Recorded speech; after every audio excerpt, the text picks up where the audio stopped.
meeting is being recorded. We're officially recording.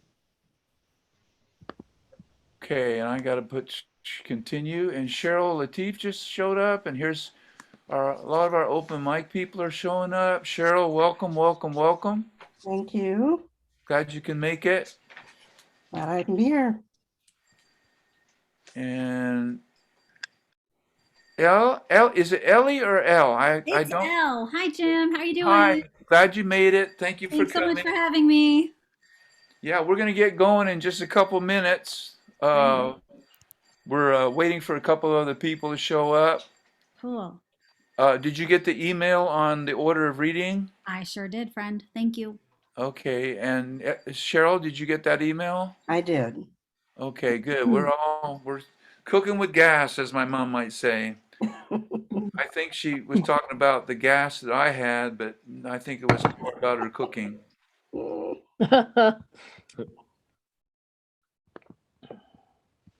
So, do you want to go? Do you want to go first when we start our veterans? Okay. Okay. So, Joe, Michael's gonna go first, and then you go second, and we're gonna start with Dr. King's favorite, one of Dr. King's favorite songs today when we get going. And you know what? I think I'm just gonna go ahead and start. So if everyone would mute yourselves, please, so whoever's reading the poem doesn't have any background interference. We're not at the space bar, so if you need to go to the restroom, you know where to go. And I want to welcome you to On the Capitol Riot, January 6, 2021 was not a day of tourists. A Zoom poetry reading by the Vietnam Veterans for Peace. And one of us isn't here. He has food poisoning. Bruce Gordon will not be with us, but Joe Malash is here, Michael Turner Ortega is here, and I am here. And then following our reading, we'll do an open mic. I'd like to start with one of Dr. King's favorite songs, and this is the part where I'm glad Alfred is here, but I think I'm going to be just fine. And here we go.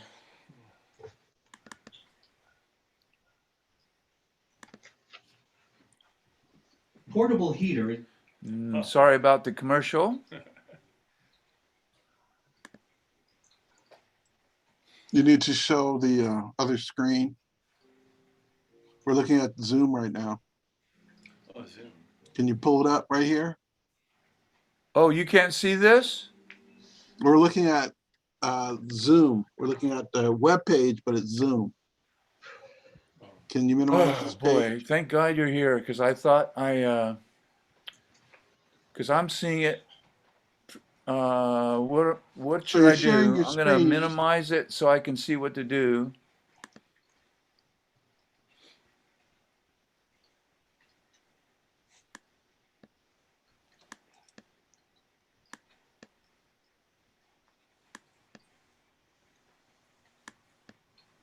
Okay, it's not working for me.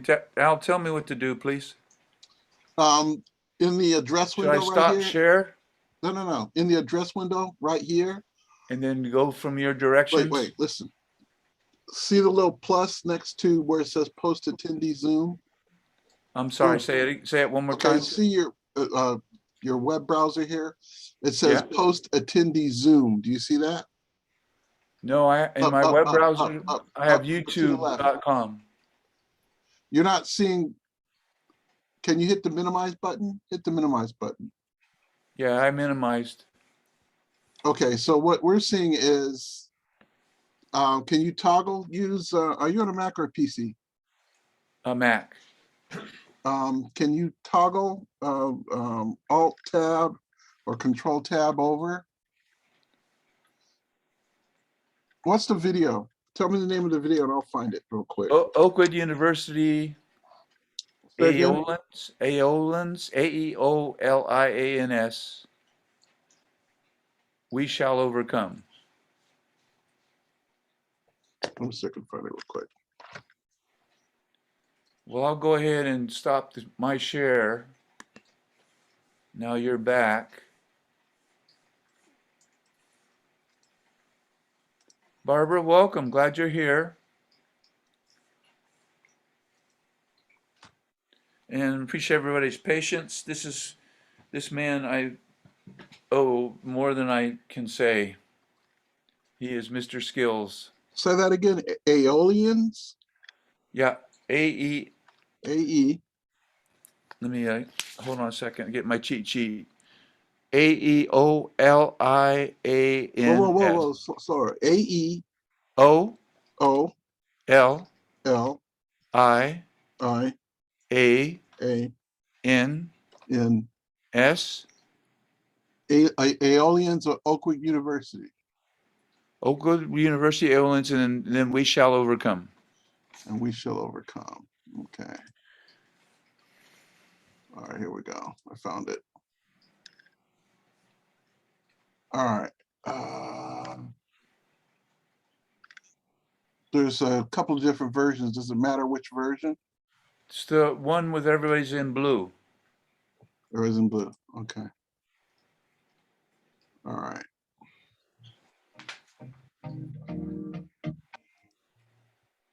All right. So let's do a screen share.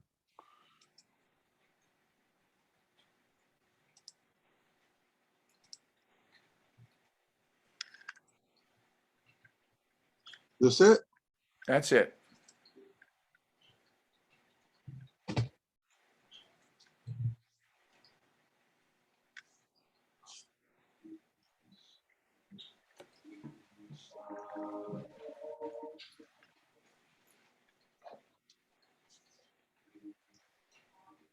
We don't have video, or we don't have audio at all.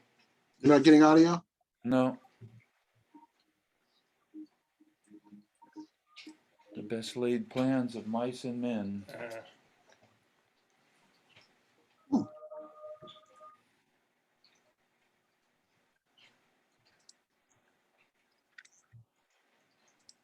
how about now? We got it now. But it's fading out and fading in. We shall overcome. Now we hear it. Okay. We shall overcome someday, someday.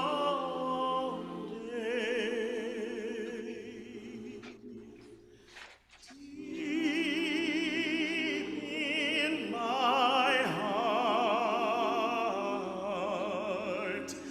I do believe we shall overcome someday.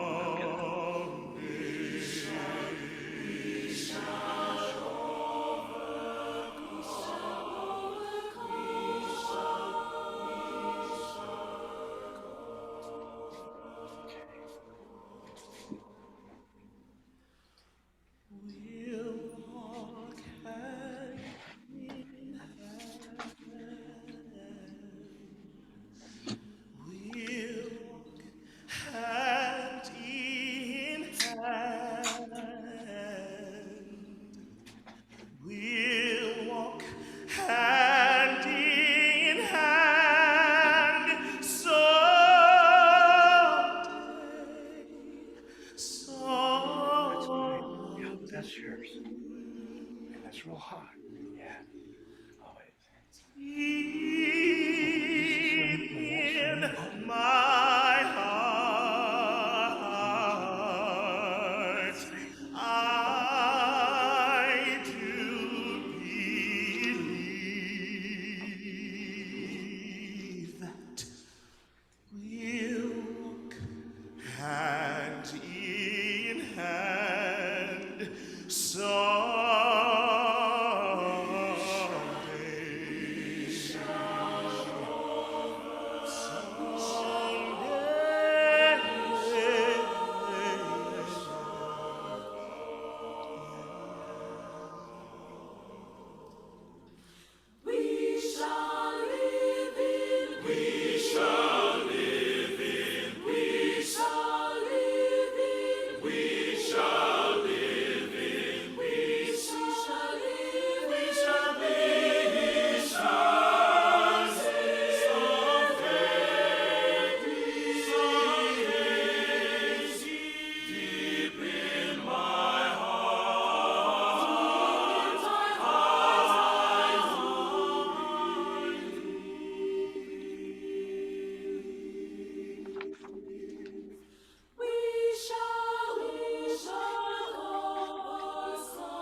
Just hold, be strong, keep the faith. We'll overcome someday, someday, someday, someday, someday, Lord. Oh, we'll overcome,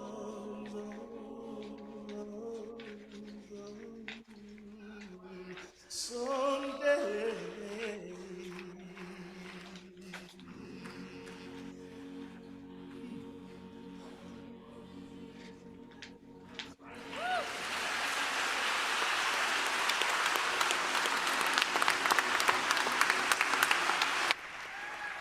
Okay, if we could stop it, please. Thank you, Alfred, for helping. Today, we are Respect. That was beautiful.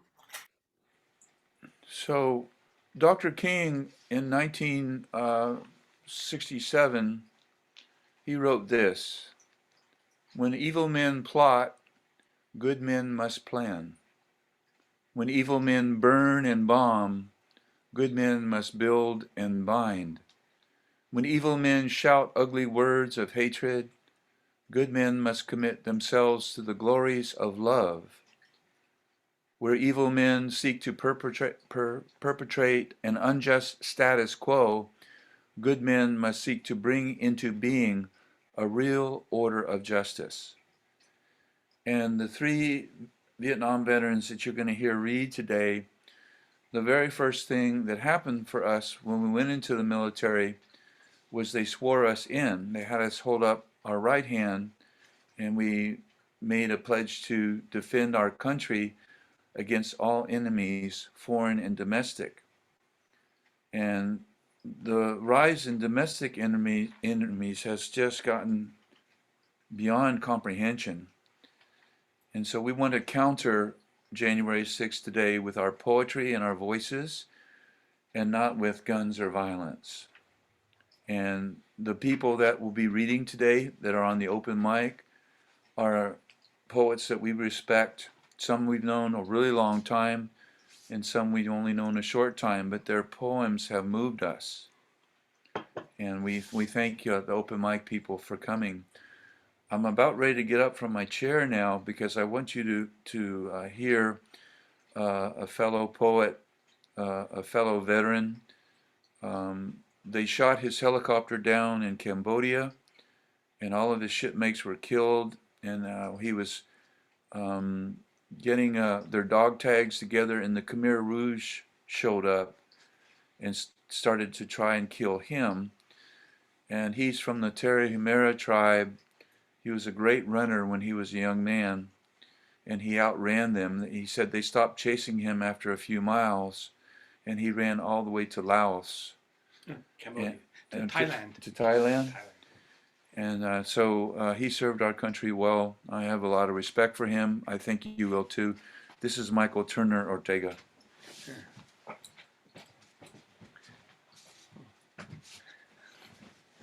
That experience was my first ultra running race, and it was so glorious.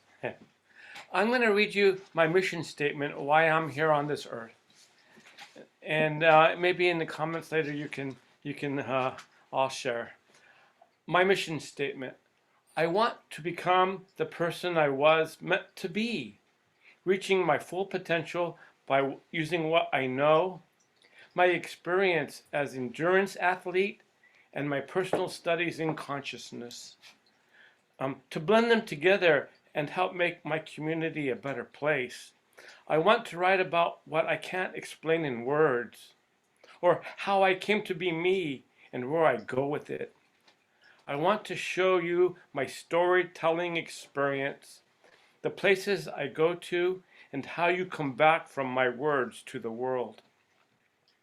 I want to write about my story, my song, my letting go of the life I once lived during my search for myself, seeing with fresh eyes my shared experience of living a life of adventure, creating amazing relationships, being happy joyful, and fun to be with. So that's my mission statement. That's why I'm here on this earth. So here we go. 2022 temporary title. Always on the outside of an open door, with poet's etiquette, of course. The power of influence, right? There is no doubt I will return a different man without a hat.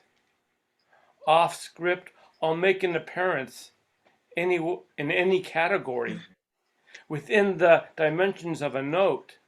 A canvas, palette, and a paintbrush follows me around along the way.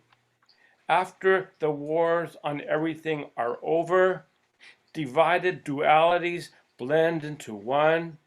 It's all about presentation. Off the top of my head or the tip of my tongue, voices matter coming from togetherness.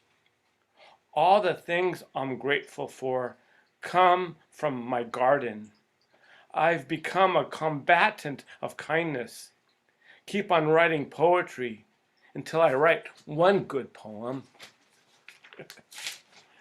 Okay, number 2. Making connections only if you can. Swimming smooth on a hot autumn day. In charge of what happens. Tomorrow could be better. A celebration of ceremonial practices gets put aside as if I'm being an advocate to opportunity. The pandemic's strange effect on us and where we go with it. An altered state breaks away, perceived by its inner self, transcendence. The structure of prose, only slower, lays down a smooth groove, revives a beat that's heard in the land of plenty. Having been held accountable, left me at a reasonable hour, forever lasts a long time. The reality of perfection lives between sleep and wakefulness, looks upon the other side of upside down and sideways. What's up with all those blunders in the first place? 3. Words can't explain. Looking inside a mirror. Words to explain what can't be seen on the separate life. All connected to its own imagination and nothing more. Early morning with 20 tomorrows to a new moon. In the spirit of complacency, who knows what? On a new day, I might live a story, looking for something to do and finding freedom on the other side of those mirrors that take me away with a lighter image of myself. Everything in the world seems disconnected, swims through it effortlessly, over and overwhelm me, incapable of drowning, rides the waves as light as air, and at night I'm stretched out all over the universe. Strings of heavy consciousness still me. Time stands still, and a sense of peace mingles around me, sets me free for only a short while, because I get caught in a downpour. Okay, a recent one, 4. I'm going to do 9, I think. See what happens. Inside Out is outside playing. Doing something better than just holding hands. Possessed like being slaughtered together with outside. In a puddle of fortuitous love. Fade out. But remember to let me go 6 days from now to a limited existence. Don't digress. See the horizon turn green. Look, then look the other way. You cannot know how right you are. There are dangers in sincerity that no one hears. Then tastes so good. Someday someone will sell me out. Act like that means a lot. Then go the other way, like on a journey someplace. This is a story of how Mother Nature and human nature play with each other, similarities of both life and death. I can imagine the wind sharing a tale of lived experience that the moonlight guides me to. Ah, a wave sprays me with the details of how to live, where it's all about connecting. Submerged into a zone of silence, eternity and infinity exchange gazes in the presence of invisible stars. What I want wants me back. Desire turns into adoration. This shell is something more than human without any context. Love connects, hate poisons, crazy braves unbounded sway, moves me to tears. Post-traumatic growth takes my hand and guides me, creates miracles. Mother Nature becomes a poem. Human nature becomes authentic.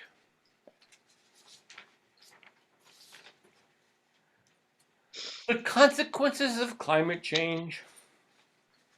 Grumpy November skies, sleepy self, a morning dust of dew, an uprooted tree flays about, free at last. My beloved Carolyn makes it so, and dances with that tree, collecting wakeful dreams that way. Be still, their hearts. Our small house is run by happy cats and a broken furnace. We get along with it. The sound of water wakes us up in a flash. Moon sets, sun rises, two-stepping in public with the momentum of a fast car on a crowded street.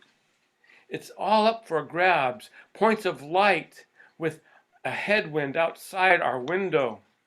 Blows me away. This goes on for a while. A large rock in our front yard becomes sand, all in just one day. And I'm going to put some light on the situation. Be right back. There we go. Better. Hold on a second, buddy. I think someone's not muted. Could you mute yourself, please? Oh, I heard some coughing and Yeah. oh, poor guy, person. Okay. Okay. A few more. Inside Out is outside playing. Doing something better, like holding hands, possessed like being soldered together with outside in the puddle of, did I read that? No, in a puddle of fortuitous love. Fade out, but remember to let me go 6 days from now.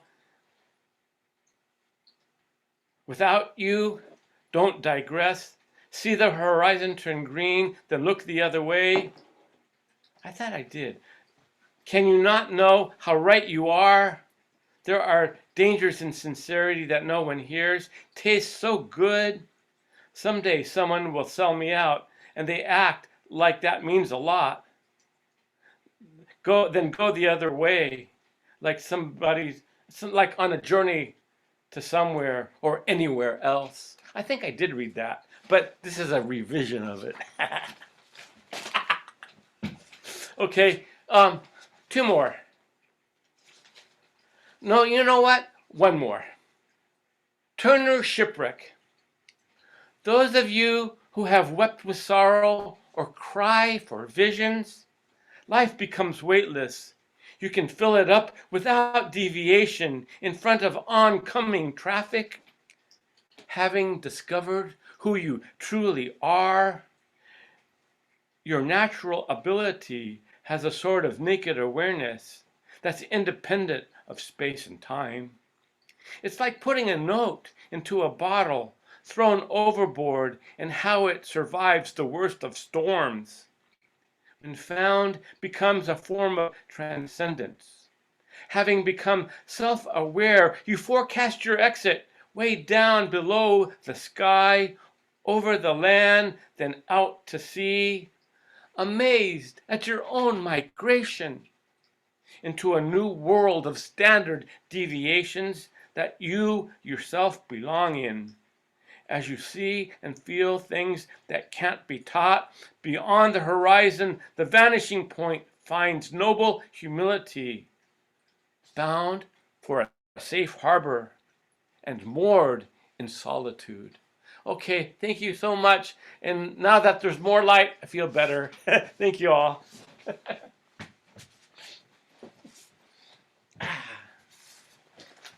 Yeah, can we give some love for Michael, please? Thank you, Michael. Okay. So I was a psych major at University of Florida and religion minor, and one of my professors, might have been a religion professor, said there are no statistics. There's just the individual person's reality, and he called that being phenomenology.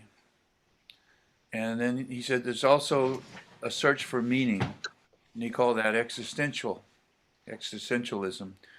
And he said if you are of that ilk, you're a phenomenological existentialist. And I went, I like that one.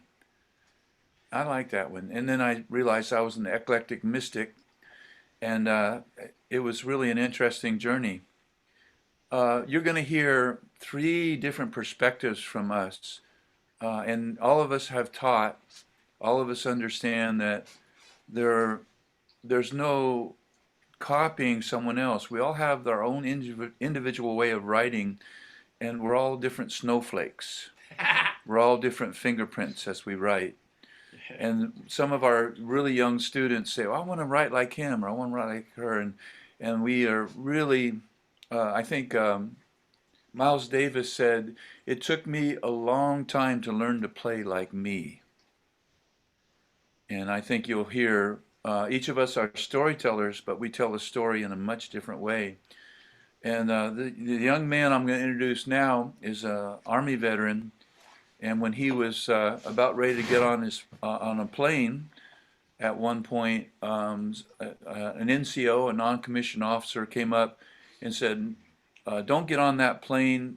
And then he pointed to one of his best friends. You get on the plane, you're staying here.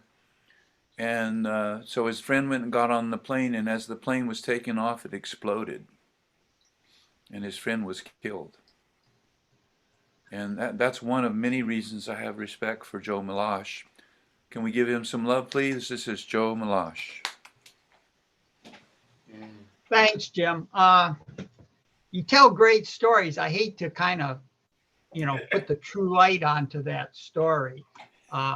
Actually, we were at the overseas station, and he got on the plane, and when he was in Nam, he died. I stayed stateside. So that was pretty close, but I like your story much better. But,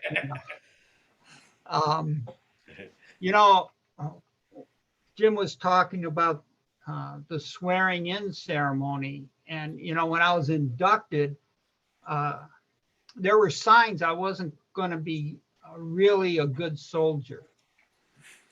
There are other signs that showed I might have fit in the Army. But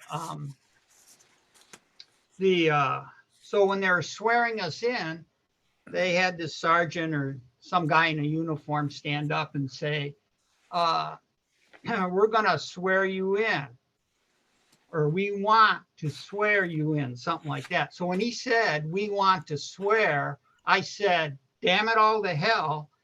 And that was the first sign that I didn't fit in the Army. But this first piece I'm going to read is a long one. I don't like to read long ones generally, but for today. I'm going to do it. This is a letter I wrote to the mother who replaced me at the overseas station, and her son actually passed away. And it's called Somewhere Between the Beginning and the Present. Lydia, as I close the blinds because sunlight hurts my eyes, I saw the world map hanging on the wall by the window. It reminded me again of Smitty and you. I suppose my problem began with sunlight in October or November of '71. Rain dripped off my plastic poncho as I stood in formation with those who had orders for Nam. I was thinking of maps when Smitty took the space beside me. Because Smitty was to remain stateside, his appearance startled me, and it shocked us the next morning when we discovered that our orders were changed. I was to remain here in the States while they were shipping Smitty to Nam. Why they had done it, no one ever explained, though rumor had it someone switched those orders because he was a half-breed, Sioux, or because he wore love beads. For me, this switch was not a joke. As a result, I can work only in dark rooms. All I know is his plane exploded overseas. On the day of the ceremony celebrating his death, it stopped raining. Then you stepped into the stage in sunlight, Lydia. The rays reflecting off your sequin purse changed forever the way I react to light. As I stood at attention beside his casket, one sergeant stood directly behind me. He mumbled, "A good Indian is." Later, he offered you his condolences.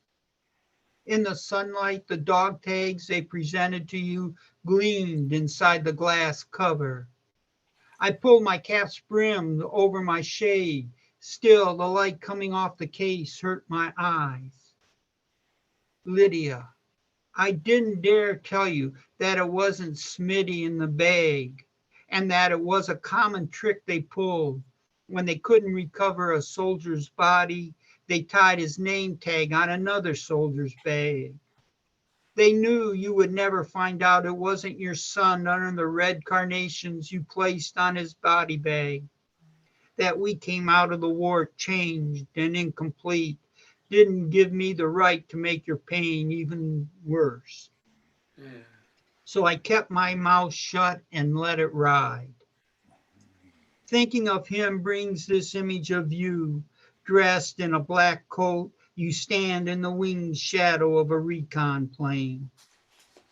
I wonder what you thought as you touched what you thought was his body and drops of mist slid off your sleeves onto the plastic bag. The Army taught me the trick of reading a map by finding parts of an idealized woman among its contour lines. But I find it hard to idealize anything. Perhaps I don't want to see anything too clearly. And maybe that has something to do with the fact that I feel lost in daylight and wear cheap sunglasses in sunny rooms. Often, I sit in the shadows, I close my eyes and enter a place where memories run like rain off hangar roofs and recon planes. Thank you. And thank you very much. This is sort of like Monty Python, because all the poems are the same. They just have a different subject. So this is called, it's about my dad leaving hours before his death. Finally, I worked up the nerve to visit my father in the hospital.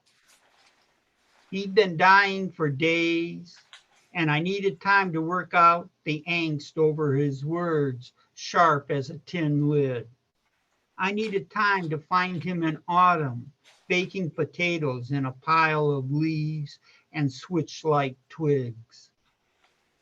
These memories required so much time to balance the pain and joy a father gives.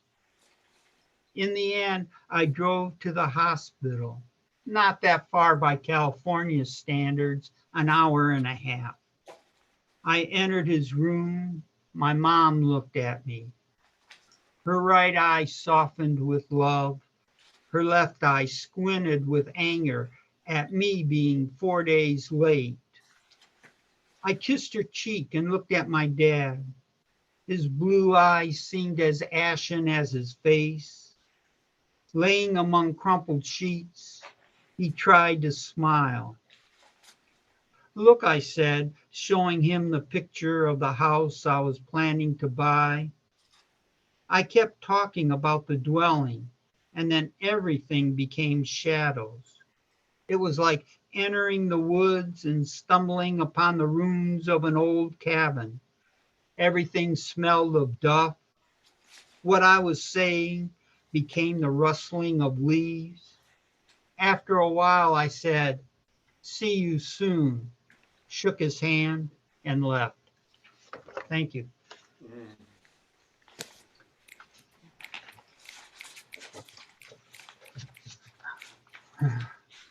And so I have a new book coming out in the spring. It's called Walking with Breast Cancer. It's about grief. Jim was the one who encouraged me to put it together. And so I'm in the final proof stage. And so I'm going through that, and a lot of memories are coming up. So I was thinking of us going to the zoo because she really liked going to the zoos. And as I was thinking about that, I thought about the elephants. And I remembered, that when an elephant passes wind, it goes trump.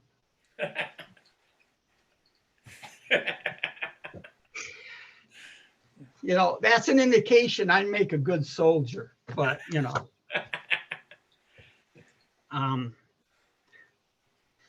anyway, this is a poem about a sketch sheet I found in a waste can in Balboa Park. It's called Discarded Sketch Sheet with 2 Drawings. In a desert, mountains loom large in a dusty horizon, and lines look like charcoal drawing of birds. In the desert, dust eddies around boulders, shading a bottle slightly out of reach of the migrant's outstretched hand. Sand drifts over his waist and covers his thigh. Further down the page, the artist portrays the nativity. Beneath a pale star, the hands of the solitary carpenter are empty. The shepherds hold their staffs upright, and the wise men lead their camels by the reins. Outside the manger lies the desert and the immigrant. His face is turned away, his collar frayed, and one shoelace untied is like a squirming worm. What does God's love have to do with the migrant? Perhaps it is better to reflect on the Virgin's downcast eyes and the half-drawn legless child. Thank you. And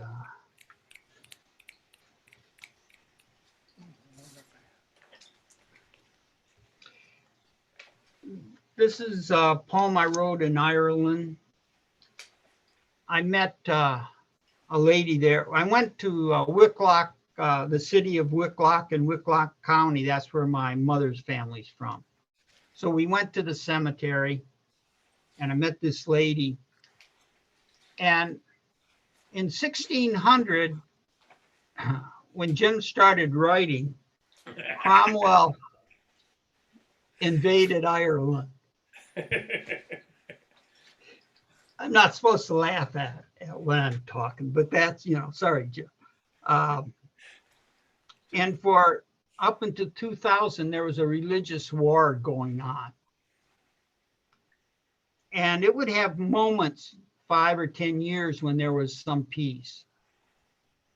And when I was there, the Troubles had just ended, and that was the last time. And when they signed the peace treaty. And so I met her and we talked. And the title of this is called Hero to Zero in the Emerald Island.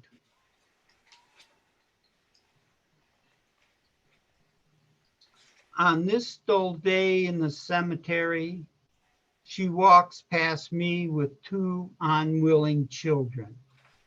At a marker enclosed by thorns, vines, and tall weeds, she stops. The kids bump her, tumbling, complaining the gnats are eating them. They twist and turn like a pair of snakes. She persists in ignoring them as she pulls a pair of garden clippers from her patent leather purse.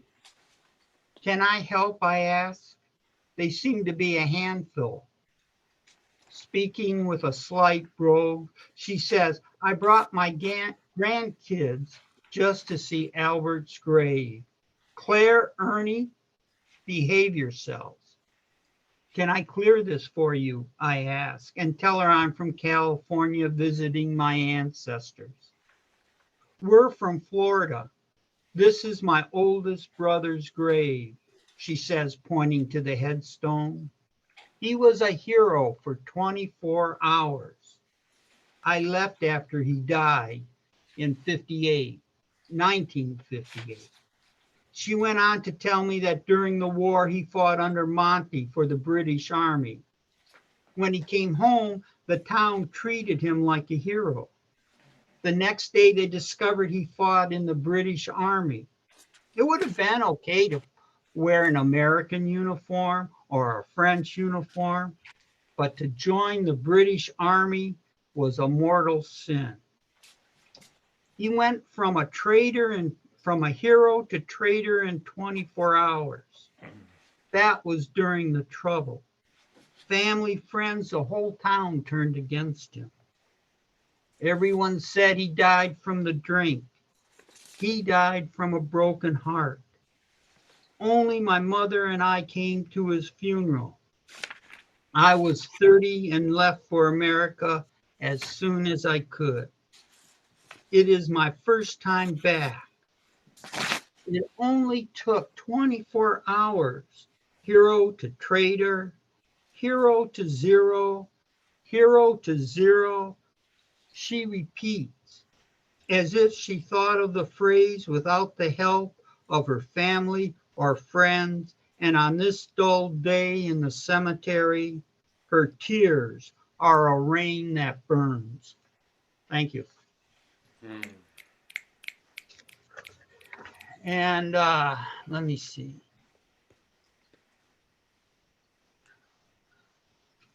This will be my last one. So Patsy and I, for those who don't know, Patsy was my wife.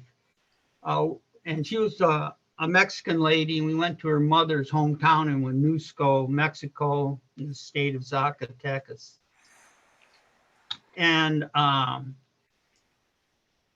so we're there, and all her aunts hadn't seen her for 15 years, and now she shows up with her husband, and they're giving her for a full week, every day, 8 or 10 hours worth of advice that they would have given to her as she grew up, which kind of irritated her. And one night she was kind of barking at me, and I said, you know, Patsy, of all the women in this town, you're the only one who doesn't think I'm a good husband. And she said, do you realize I'm the only one in the whole town that lives with you 24/7? And so I wrote this poem. It has nothing to do with the story, but I did write the poem. It's called The Feast Day. The Okay. It's called The Feast Day of Guardian Angels. It was almost noon when I fell asleep and swerved across the lane to spin circles on the road's shoulder. I finished working 6 10-hour days in the Mojave Desert and was an hour into my drive home.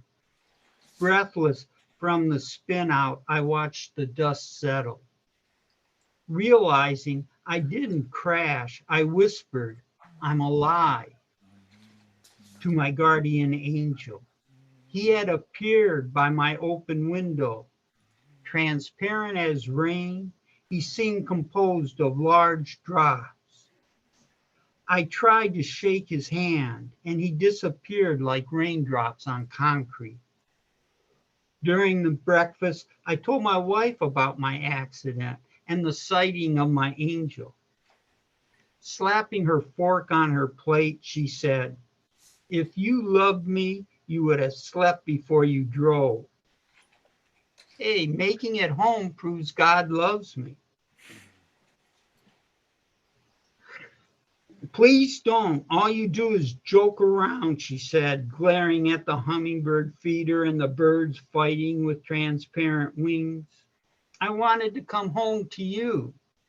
You wanted enchiladas and beers."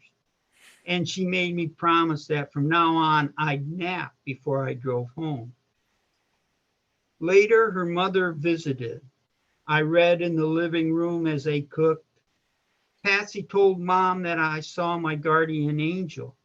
Her mom said, "Joe es santo." "Que no, Mama," Patsy said, "es malo."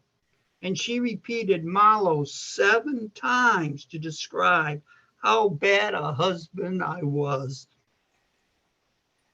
Then my guardian angel knocked the book from my hand. Crashing on the floor, it gave me the opportunity to pretend I'd been sleeping the whole time. Thank you. And that's it. Thanks, Jim. Yeah. Thank you. That's Joe Malash. Thanks, Joe. Thanks for coming to read. So I'd like to take my 15 minutes now, and my first poem is called The Star Child Song, Earth Day, San Diego, 2018. And this is a true story. Wani yo yo ketsa, wani bana, hayo aho wani, hayo aho wani, mani yoko. The Earth Day website reminded of unity. We're all in this together. San Diego Earth Fair, creating a clean, healthy, prosperous future. 60,000 people landing on 1,200 acres in Balboa Park, San Diego. This is my America. Wani yo yo ketsa, wani bana, hayo aho wani, hayo aho wani, mani yoko. I braved the traffic, walked into my America, people of all colors, cultures, shapes, and sizes, the beautiful East Indian women in rainbow saris, the black brother pushing his infant child in the stroller, 2 toddlers in tow, teens in t-shirts and jeans, elders in wheelchairs or canes, artists painting, families walking in hope, not hate, smiling in the promise of Earth Day. That is my America. I volunteered to hand out flyers for KNSJ that day, 89.1 FM, Social Justice Radio. This is what democracy sounds like, radio. Let's stop police brutality, radio. Let's stop the killing of unarmed black men by police every 9 days in America, radio. Killing is not my America. There are things to die for, nothing to kill for. Then I heard a loudspeaker, a hate preacher. I found him flanked by 10-foot tall signs stating, "Murder is when a woman saves a child from being born into poverty. Women should be violated if the F in the female also stands for feminist. Homosexuals live in sin and will burn in infinity. This is not my America." I stood in front of the shouting man with the bullhorn. He was amped up so loud my ears hurt, but I had to stand close to him to see if I could find my America. My America was not there. My America was nowhere in his signs. My America walked by him immune to the hate. Wani yo yo ketsa, wani bana. Hi-yo, aho, wani. Hi-yo, aho, wani. Mani, yoko. A lone woman with soft black face stood opposite him, gently encouraging passers-by to keep on moving, to pay no attention to the hate. Sunshine haloed her indigo hair. She was aglow in peace. "They'll be moving on and will be gone soon," she advised. On her back, a sign in blue and gold read, "I am gay." Mother Earth smiled at her. She was gentle, caring, kind. That's where my America is, unity and kindness. I walked over to some officers who were making sure to keep the peace, cooling my outrage at lethal police. I thanked them for keeping the peace. That's where my America is, unity in nonviolence, unity in peace. Using Jesus' name, the hate horn continued blaring poison. I imagined the Son of Mary waving his hand, and the poison on the sides melted down, turning into angels of peace and love, flying above the throng. Black angels, brown angels, doctor angels killed by men like these. White angels, gay angels, feminist angels of many colors, women angels violated by men like these. Women angels who aborted babies so they'd not be born into the pain of poverty. Angels singing in harmony and love, the beauty way. The prophet of love waved his hand again, and all the signs read, "Love thy neighbor as thyself." The beefy hate men bowed heads, took a knee, began to weep. The bullhorn began to broadcast this angel's peace choir, singing hip-hop love for all people. The God of love waved his other hand and changed. Wani yo yo ketsa, wani bana, hayo aho wani. Hayo aho wani, mani yoko.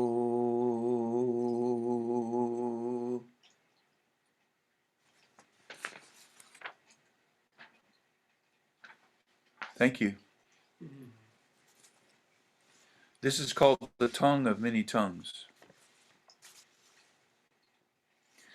I am the path that climbs the mountain, that eases ascent, that spirits the struggle. I am the path of the heart, the path lined with sweet smell cedar. I am the whisper of leaves blowing on the ground in sacred winds. I am the tree of truth with strong roots, bark, and crown.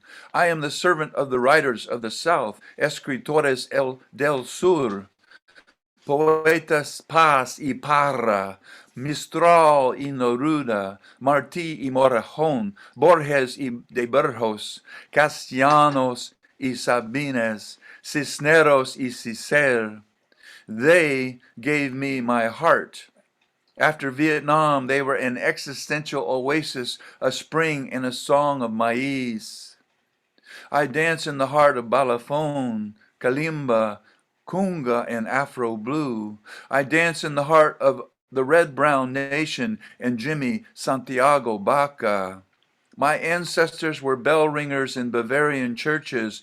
My ancestors shaped redwood plank canoes for the California waters.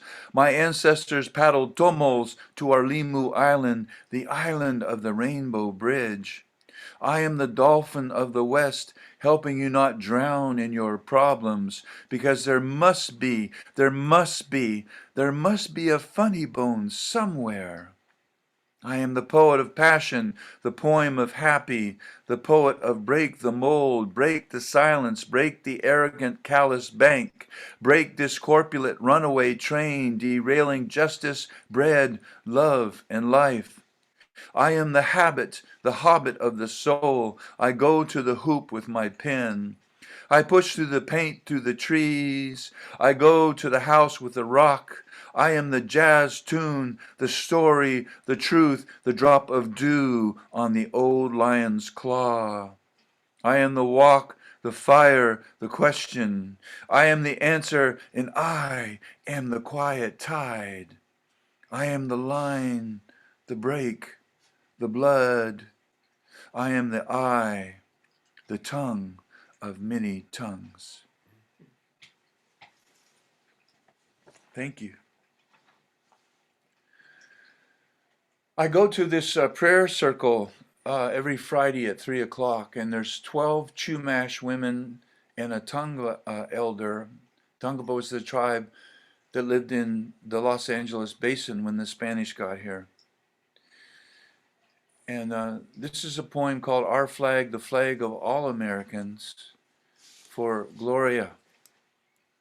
And Gloria is the Tongva elder, and she heard about a right-wing peace rally in Santa Barbara, and she got a group of elder women from the Hashaman tribe, from the Tongva tribe, from the Chumash tribe, from my tribe. And they had, it was a silent protest against what the right-wingers were saying in the park. And all of a sudden, those right-wingers, they came over and they started spitting on the women and cursing at them. And Gloria said, they're doing this with American flags over their shoulders. We have to get our flag back. Spoken word flames from cosmic uncertainty, fluffing Ayn Rand, Rand Paul, fluffing dishonorable unpresident 45. Hey man, we vets are not suckers. We don't sucker punch women like you do. Fluffing the dishonorable congressional smutty mouth sex trafficker from Florida, the rotten peach Georgia witch, the Kentuck fatty net male bitch who dances starvation asphyxiation of our 7th generation to come. Poetry power, fluffing white sport white kids who shoot sweet classmates of color, fluffing white cops who shoot unarmed black human beings every 7 days or less in America, fluffing mounted white goons who horsewhip black brothers and sisters with reins as these human beings of color stand in the Rio Grande washing starvation dust from Haiti. Poetry power demands food stations, vaccine stations, welcoming stations instead of racist actions for a people poor and oppressed. Doesn't anyone listen to Michael Moore, Joy Harjo, Dave Chappelle, Trevor Noah, June Jordan, Stephen Colbert, Reggie Gaines, Seth Meyers, James Baldwin, Jimmy Santiago Baca, Spike Lee, Mother Earth? The Eskimos have warned the ice cap is melting for 30 years. And you who are dying because of Agent Orange, you won't wear a mask, won't get a vaccine, and are responsible for the morph monster Delta. We don't fluff you. You are fellow Americans who are addicted to delusions that America is about one color of skin. No, it's not. We fluff your addiction. Your addition to delusion from lies of those who would let your family starve or drown in debt while they buy $5,000 lampshades, money they stole from you because they block a living wage. Their lies have you trailing a huge stars and stripes from your pickup truck as you pick up slander and swallow holes that inflate your flag and your ego with lies, misinformation, and major road apples. Well, poets don't want you to die. Poets don't want your children to shoot other children. Poets don't want white cops to shoot unarmed black citizen human beings. Everyone gets to sit at the table of peace. Everyone, not just one color of skin. Poets don't want anyone's elders or children to die from COVID. This poem is to remind you that the flag you fly, believing the lie that the election was rigged, is our flag too. The poets always remind, the poets always warn, the poets always show and not tell. The flag is our flag too, and we poets stand right here and take her back. I say take, you say her back. Take, Her back. take, Her Her back. back. take. Her Her back. back.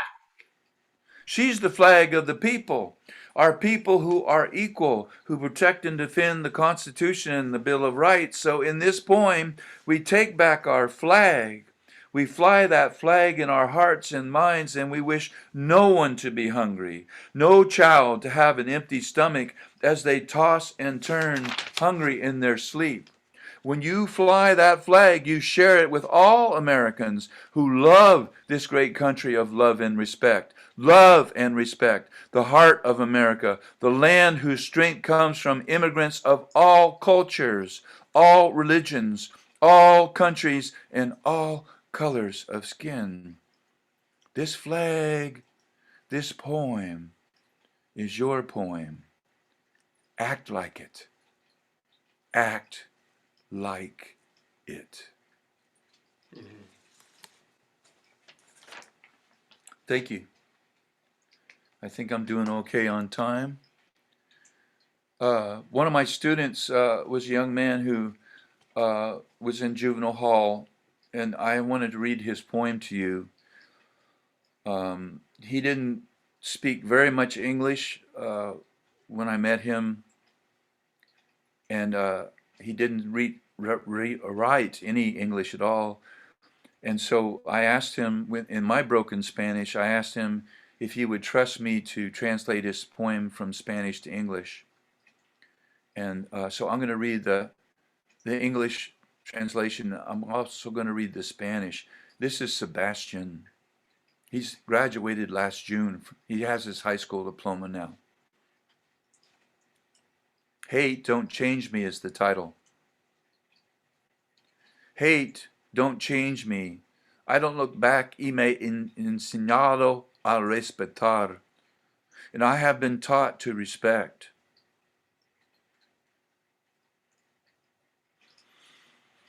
Hate is just a feeling.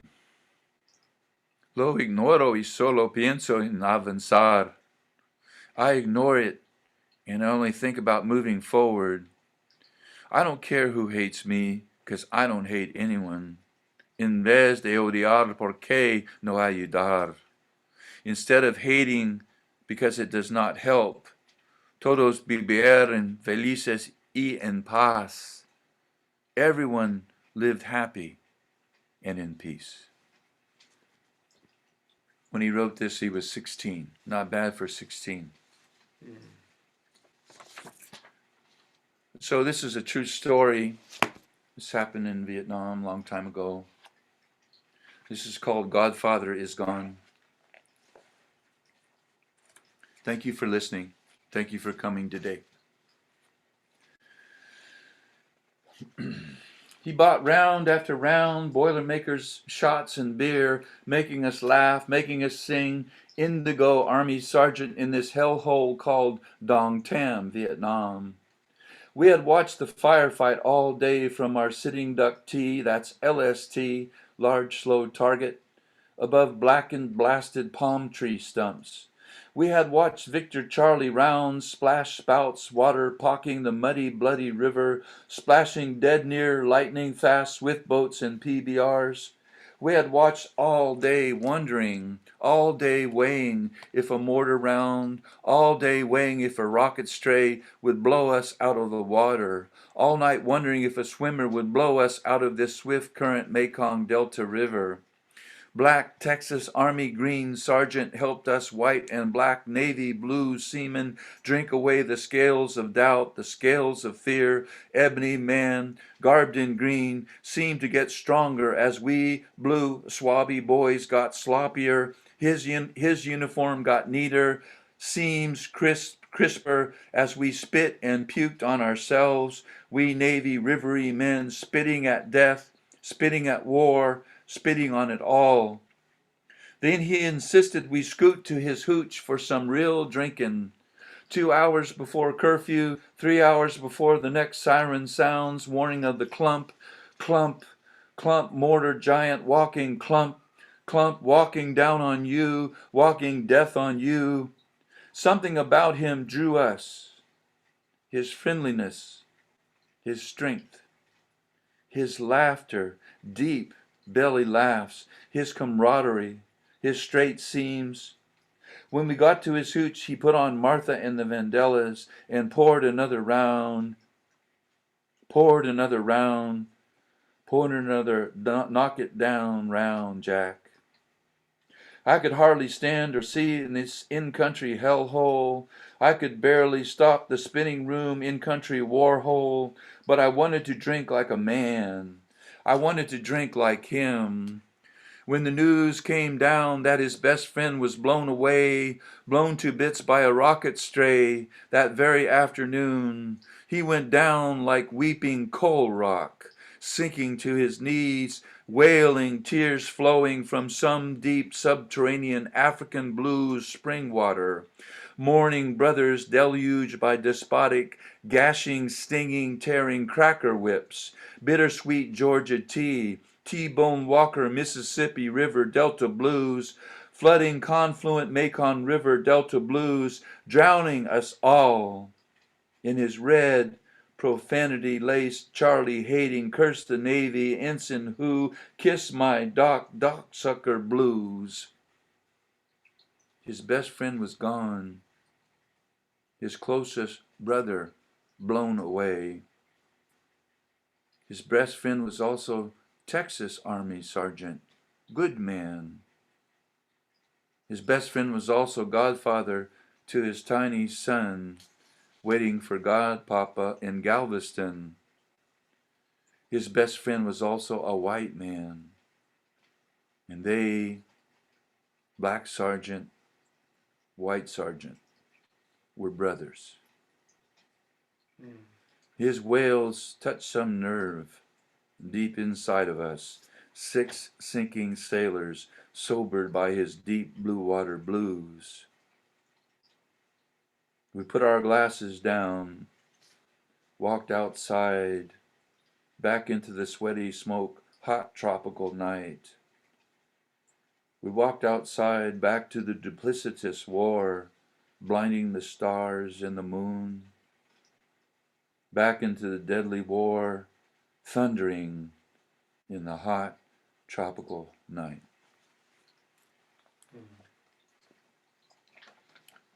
Thank you. I'm going to read my last poem, and then I'll be happy to start to introduce the the open mic folks that were here. This is called The Vowel of Change at the End of the Name. I wrote this in 2008, and I think it applies to our theme today very much. I am the grandmother of blues time. I am the blue ice melting in Antarctica. I am the red road brother of the peace warrior artist circle. I am the grandson of Kopkanut Mawa, the mystery behind the sun. I am the drowned black man floating face down in the bayou, waiting for help. I am the abandoned black grandma, dead in the wheelchair, still waiting for help. I am the blue ice melting in Antarctica. I am a fit peace warrior, sweating tropical love. I am the gentle thought behind the generous gift. I am the lens on the camera snapping America, eating her innocent children. I am the black bayou infant drowning in poverty, handed from rooftop to boat. I am the warmth of the first true kiss.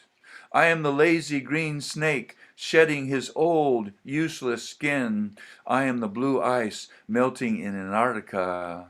I am the angry barrio teen on trial as an adult, angry at being surrounded by injustice.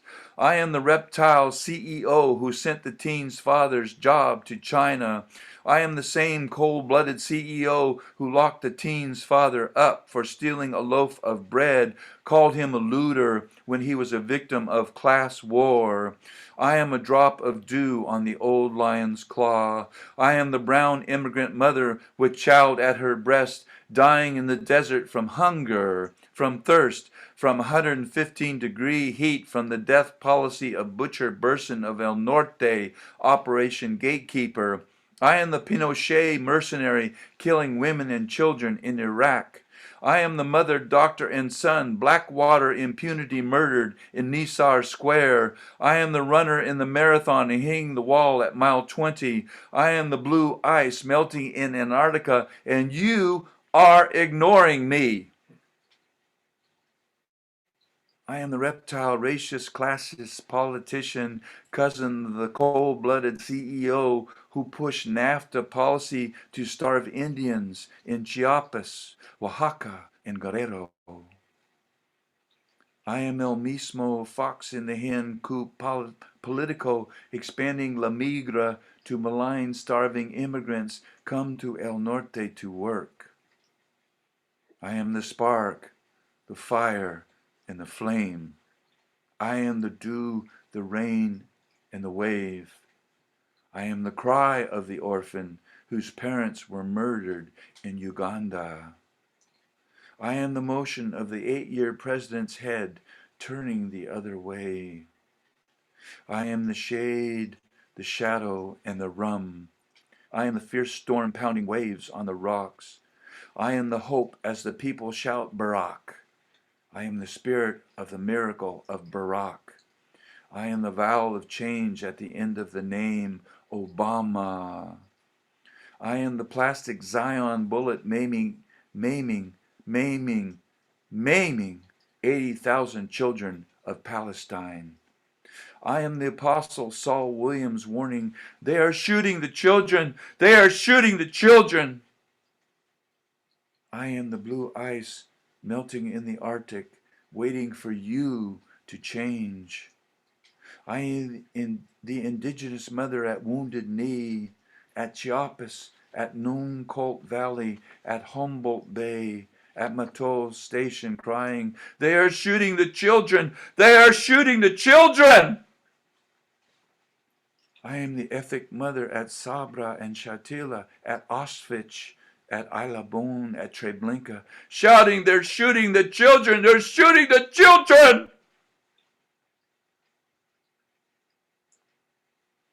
I am grieving heavy grief in the pale light of Grandmother Moon, Grandma Blues time.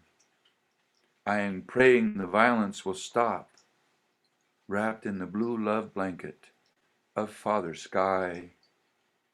I am the sunset of peace. Closing my eyes on this poem, I am the sunset of peace, saying goodnight to this poem.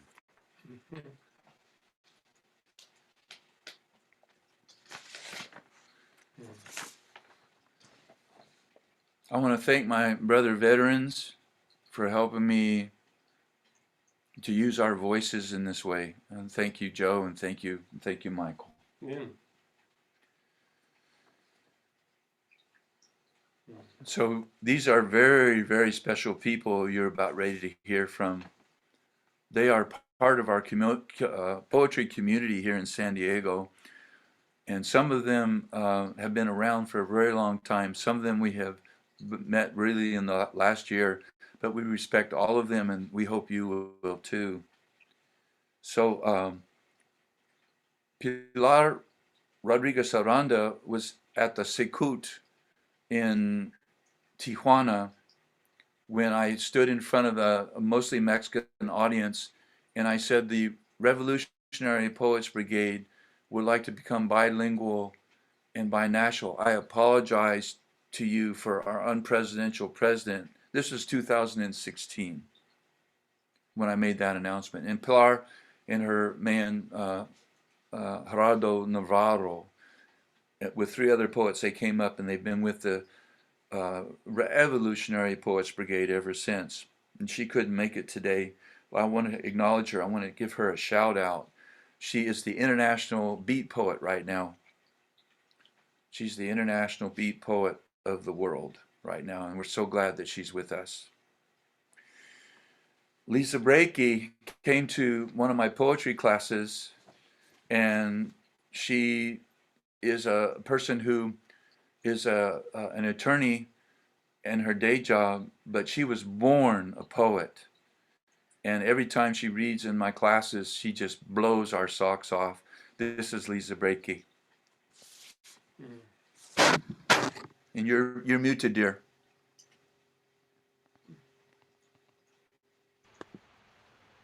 Thank you, Jim. My first poem is called Wearing My Grandmother's Face, He Killed Her. For years after she died, my grandmother danced up the dark stairs of her house on the lake, up the sunlit ones above the roof. Baking scents rose from the kitchen. Her sewing machine whirred while I read never-written books in the never-there attic. Once she held me while a dragon thrashed up the lake in a storm. Sometimes she was a bird circling the house, and sometimes she was the house.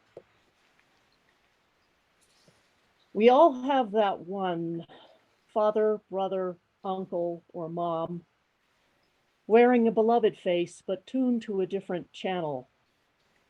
Once a carpenter, say, doing good work, but now with meme fungus, one of thousands marching with hooks and lines dug in our hearts, while radio QPR shouts, stolen, rigged, boots, they say, broken glass, poisoned air. They say barricades are for smashing in the doors. So one day, it wasn't me, but my daughter who went over the river and through the woods, then called me. It is dark, she said. The way back is long. May I stay at grandmother's house? Well, a child may cherish birds, books, dragons, a house that is always safe, but a parent must swing the axe.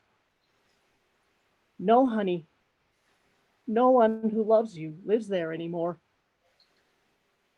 He says, I love you. His radio says disease, slut, Nazi, traitor, libtard, chink. He says, come closer. His God says, grab pussy. And wearing my grandmother's face, he made me kill her. Thank you. Whoa. He made me kill her.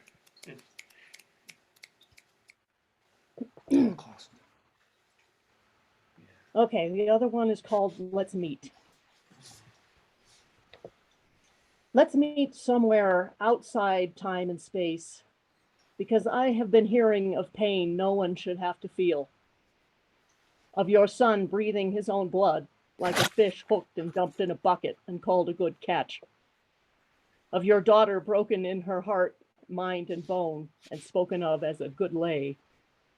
Of the bruise shaped like all the doors that hit you in the face. Let's meet in Rumi's field, because where else can I comfort you? Would it help in this place to shove my white cheek close by yours and say, I hear you? Let's meet in hell, because it isn't your job to explain what I am supposed to do with this cross you carry. It's not your problem if I don't know how to go on living in this house I have because you don't, or how to love my children who are eating the chicken and the cornflakes that should have gone to yours. Let's meet by the crack that lets the light in, because I am a stranger here. Once I could take a step in the dark and the ground would be there. That's how much God loved me. Now the soil has washed away and all the landmarks rearranged while I wasn't looking. And I envy you knowing how to walk in this broken land that's so new to me. So let's meet somewhere outside time and space, beyond all ideas of this is mine and that is yours, somewhere where I can see where I am by the light of you. Thank you.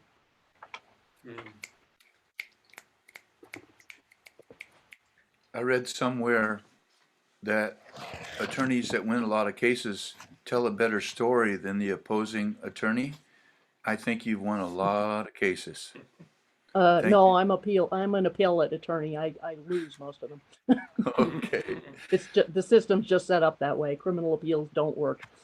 okay. Well, thank you for coming today. Thank you very much. And so Sharon Elise and I have known each other since I had hair, and I sometimes call her Sharon Greenlight because she never says no to me for things like this. She couldn't make it today, but she has graced the microphone in so many social justice events over the years. I moved to San Diego in '79 from Sonoma County, and I think I met her in the mid '80s, somewhere in there, and we've been doing this ever since then. So I want to just give a shout out to Sharon Elise. Our next poet is a young man who started out as the San Diego beat poet, and then he was the California beat poet, and then he was the United States beat poet. So if Pilar had been here, we would have had the United States beat poet, the international beat poet, and that would have tired you out from all that beat. But you know, he's just a treasure. He's a treasure of our poetry circle. We all love him. This is Chris Fenoy. Thank you, Jim. First poem's called Daytime Delirium in an Overcrowded World. The homeowners were livid, yelling from their many mouths, which occupied both sides of their face. Not in my backyard. No needles, no drugs. No, no, no, not in my backyard. The architect drew up plans for expansion, but the grade was too steep. So he took a reading from his horoscope and raised it to a higher plane. The elevator operator floored it, leaped 47 stories, and proceeded to eat pigeons 2 at a time. The soldier dripped innocent blood on the carpet as he field stripped his war machine while sipping Agent Orange and vodka. Babies in the third world play with machine guns as unexploded bombs tick softly in their stateroom nurseries. The politician smiled, shook his own hand, and promised action. The jogger put foam in his ears and couldn't hear me say good morning. The kid played video games. His eyes jerked uncontrollably, but his body never moved. The academic stare down his bookish nose at misspelled words, and ask of degrees and bibliographies. The policeman tattooed sunglasses on the meter maid's face, then punched her ticket. She smiled. The whore pulled him over her, into her, took a dollar bill and left a quarter-sized sore on his face for change. The beggar wanted a quarter, but didn't take what was offered. The fat cat snickered with a cheesy smile that folded his face in half, hiding his eyes. The liar ate his lips. The thief stole glances and sold them to sly theology students. The martyr buried his cross and thumbed the ride home, hoping that he would not miss the execution of the 6 o'clock news. Mhm. The doctor took my temperature, looked at his watch, and told me that I would die someday.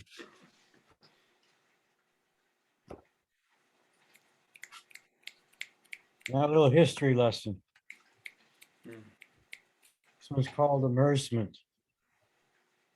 Starts out with an epilogue that goes, there is ample light after an atomic explosion to read the obituaries of many generations. We are a country of contrary means of arrival. We are a country of slave labor imported and assimilated, stripped of ethnic identities and assimilated, crossbred, American pie fed and assimilated, crossing cultures as we cross the oceans in bellies of ships, forced to the resolution of whips and chains. We are drawn to neighborhoods for the same color of skin, the same shape of eyes, make us pool our resources to preserve our heritage and make us feel better to be the same, not alien, not alone.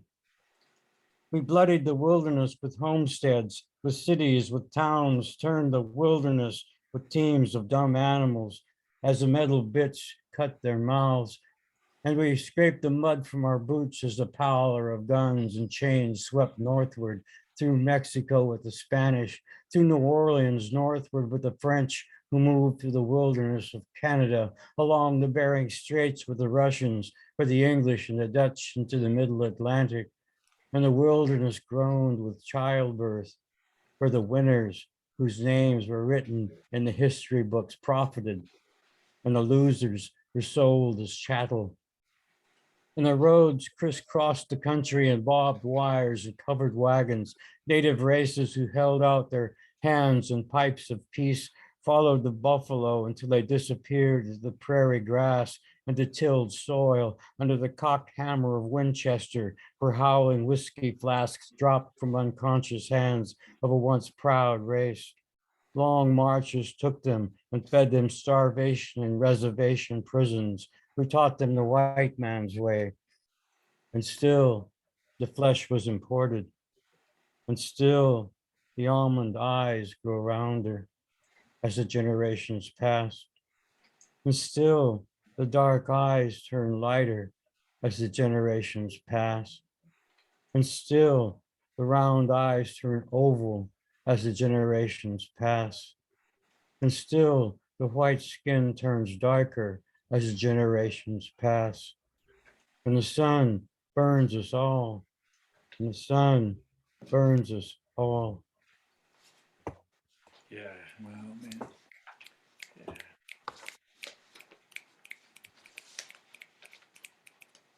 This one's called To God. Nice short one. To God, we are all beautiful. We are all. We are we. We are all beautiful to God. Migration. A father holds his child by the sea, and he tells him that he loves him as far as the sky stretches, wider than the angry waters that must be crossed. He stands on the shore weeping now for a world that has been stolen from him. His wife and other son float lifeless a few yards from him. The object of this migration lies still in his arms. They are all there now by the shore, 3 small graves where the gulls cry, and only the wind remembers the shadow of their passing. Thanks, Chris. Thanks for coming today. Thank you, Jim. It's good stuff, my friend. Okay, is everybody getting their money's worth, I hope? Yeah, me too. Me too. So our next poet is someone that I have performed with for many years. She's a musician. She's a professor at San Diego State, and she is a hell of a storyteller, just an amazing writer. I really enjoy performing with her because she backs me up on piano marvelously. This is Dolores Fisher. Hey, everybody. I have great difficulty in expressing my feelings sometimes when they are very, very, very, very close to the heart. And I'm still very close to the heart when it comes to what happened last year. And I remember an occasion when I read one of those poems at Poetic Brew after Cheryl had moved, and I apparently spooked a guy in the audience. Mark Kokonos was, warned me, you've got to be, because the guy kind of slunk out. He was really upset. So I'm going to read something a little different. I'm also known in certain circles for my short essays. And I will try to read this one. It's a little bit longer, Jim, but I'll try and read it quickly. It's called "We Are Not Accepting the General Media Narrative, In there? Staged White House Coup." Okay. No, I'm not still doing that. It's just sitting there warming. Chris, mute yourself, please. That is all done. The shrimp is all done. Chris, mute yourself, please. There you go. Sorry, Dolores. Oh, no, that's okay. That's okay. We're live on Zoom. It's called We Are Not Accepting the General Media Narrative, Staged White House Coup." In my last post, I reflected on the possible symbolic gesture by he who will remain unnamed in this post also, with an expression of coded glee, placing a knee on George Floyd's neck until Floyd died. It looked staged, it felt staged, planned, premeditated, but the fix seemed to be in for the Floyd killing acquittal, as well as acquittal for the responsibility for inciting citizens to riot, to be violent. Note, he who is unnamed is no longer a Minneapolis policeman, along with 4 other multiracial officers who assisted him during George Floyd's death, who are also no longer on the Minneapolis police force. Could this have been some sort of one-man opportunistic network connected moment for a long-planned future event signal? As usual, we learned in December that the nameless he faced no charges. More police shootings of the public occurred. Races, ages, genders, classes, disability, able-bodiedness, it did not matter. Good police seem to be forced into the margin shadows of positive stories about police interaction with the general public. Who stands up for the good police? Who stand up for the police killed during the Capitol insurrection? Do blue lives really matter? Or is it a question of convenient slogan use for publicity? This driving narrative was overwhelmingly portrayed as, quote, people, good cops and bad cops. Quote, cops retaliate by not policing and to show the public who has real power to expose real depths of community vulnerability, unquote, quote, unquote, quote, unquote. It went on like that for days. Reality is not this simplistic. Killings are not one way either. Police were being targeted almost in reverse retaliation, even with news media spotlights on COVID-19 related kindnesses. An insidious narrative continued to unfold. A clash is inevitable. A day of reckoning will come. Our global image seems to be that of a Balrog, shape-shifting nation, posing as a land of docile sheep. For whatever reason, the focus is usually on Blacks, as if no indigenous people, Asians, Latinos, or the general public poor, especially whites who are involved in negative interactions with bad police, get covered or uncovered or ignored. For whatever reason, the focus is usually on Blacks. Am I being too blunt? And too frequently, police do not know how to react to people of all races, with people who have various challenges, with people who are multiracial. The situation deteriorates quickly, goes bad from worse to worse really fast. Yet when an officer gets it right, it is rarely celebrated nationwide. What is mainstream media doing? And why? In opposition to the stereotypical Black victim trope, Blacks, indigenous people, Asians, Latinos, and the poor whites are often portrayed as thugs, throwaways, unnecessary societal dross by conspiracy media and by mainstream media. What is the media doing and why? Confirming the narrative for some and disrupting it for others, the 2020 elections happened against the social backdrop of law and order versus racial injustice. We know the code words. We've heard them generation after generation. The power foundational platforms begin to wobble and spew forth dross. Embrace change, vacate seats of power. You shall not replace us. Fraud, voter suppression, disenfranchisement. They were apparently all right while it was happening for generations to vulnerable populations, to poor whites, working class people, and minorities. Yes, I'm being repetitive because we often do not hear. We often do not want to hear. We often want to repeat the same things over and over. We blame others. We say it long enough and we blame others and we wear people down, and then we start believing what we repeat. Confirmation of the newly elected president is being contrasted and contested today. Tuesday, January 6, 2021, by the sitting president and his followers, the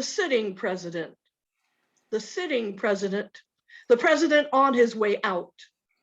A national uprising is occurring, yet as these peaceful protesters at the American Capitol turn violent, fight police, brandish guns, and spray chemicals directly into our officers' faces and into standby citizens' faces, they storm the Capitol building as our legislators start confirming our incoming president.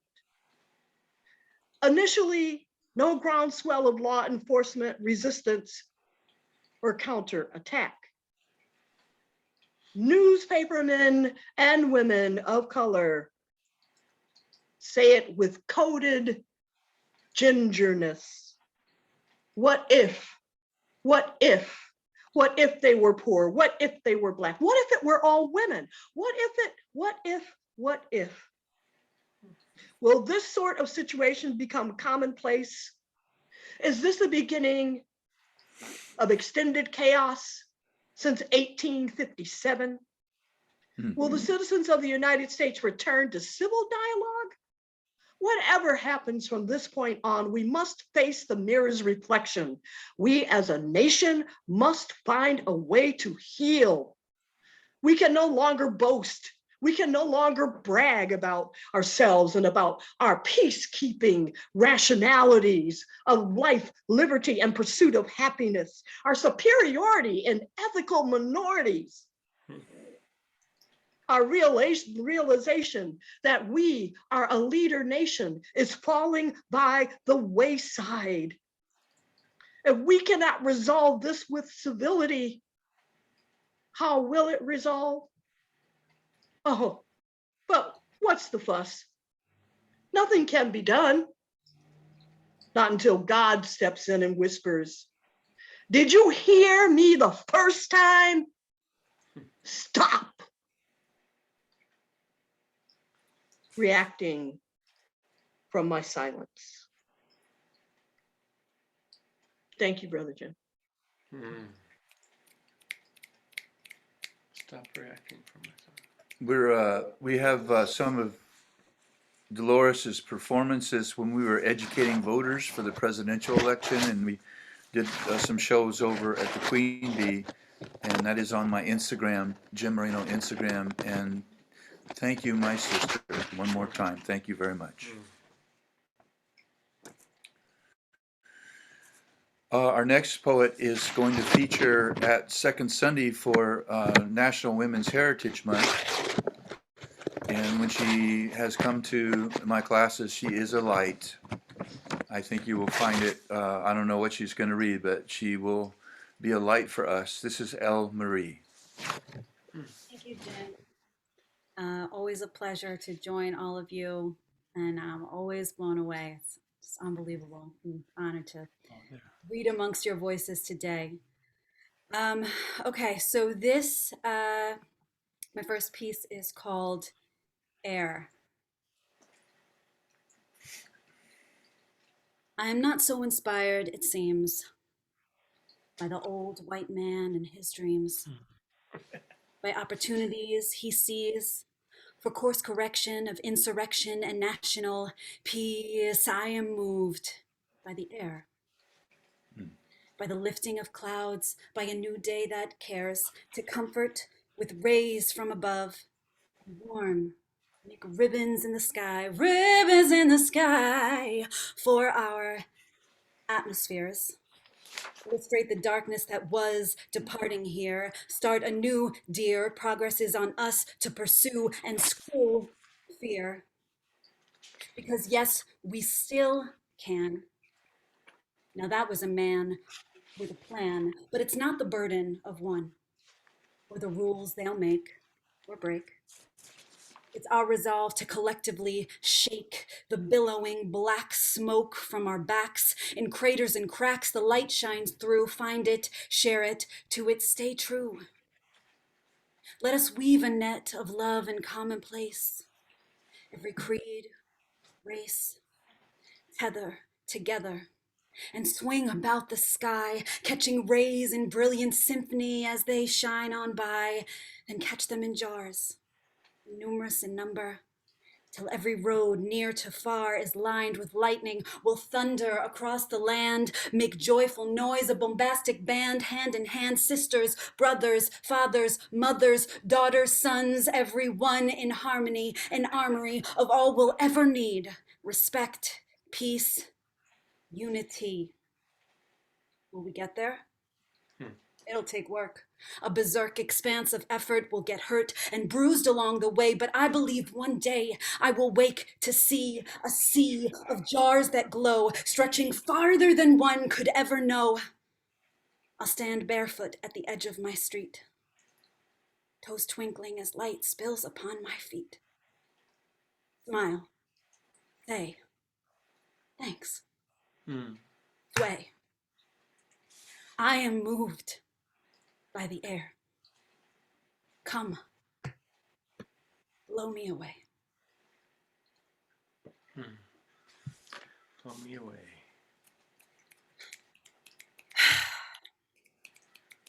The next piece that I chose to read today is called Apple Juice. I had a reading last week, a spiritual reading, and the whole theme of it was how, like, I need to be more gentle with myself. And I just feel like it's really hard to do that right now. And I feel like we all need that reminder. And we all need to focus on our healing, because if we don't heal ourselves, we can't heal together as a collective. So this is apple juice. You're a warm hug, a soothing settlement, like a hot bowl of buttered rice, a mother's all-day broth, rich from bone and simmering allium, the gentle fizz of a watered down ginger ale. Hmm. Flush me fast when he steadies the once rising mercury that was his love. Come when I call, tuck me in, and when I wake drenched with sweat, change me in the morning. Thank you so much. Thank you so much for having me. You're all brilliant. Thank you. Thank you, Elle. Thanks for coming, standing in for us. I appreciate it. I have to shout out Gloria Verdue, who is an essayist, an activist, an artivist. She is in LA right now at a march with 80,000 people. That's for Dr. King. And she was torn because she wanted to be here, but she's where she's supposed to be, for sure, with the 80,000 other like-minded people honoring a great man of our country. So just a shout out to Gloria Verdue. Last time I was with Ying Wu, I was at the Friends of Friendship Park, and we were doing a poetry reading because the Border Patrol hasn't opened this small segment of the Borderfield State Park, where families from both sides of the border that are stopped by the bureaucracy can't cross. So they go to that little area and they can see each other across the fence. Well, the Border Patrol hasn't opened that. And Ying, there was several of us that were reading poetry for that event, and she just stood right out in front of us and just delivered the best poetry. She is someone who is active for the environment, and she's a wife and a mother, and she's a wonderful teacher. This is Ying Wu. Thanks, Jim. Can everyone hear me? Yes. Oh, great.